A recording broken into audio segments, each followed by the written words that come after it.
Hello friends, welcome back to the my new video guys. Today guys we are going to report guys how to forget Bluetooth earbud to our Oppo phone. Friends, you want to forget your Bluetooth earbud, so guys you can forget it. And guys, now let's see how to forget Bluetooth earbud to our Oppo phone. In this video guys, I am going to show you friends.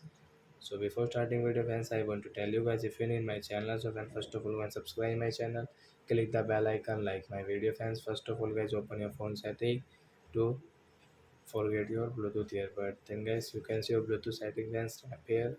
Guys, click on guys your Bluetooth earbud icon guys, right side guys, tap here.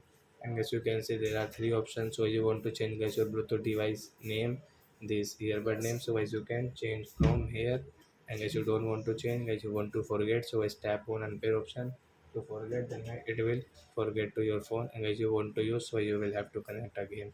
So like that guys, you can forget your Bluetooth earbud to your phone. So that's it guys, thanks for watching the video. We will meet on next video. Bye friends.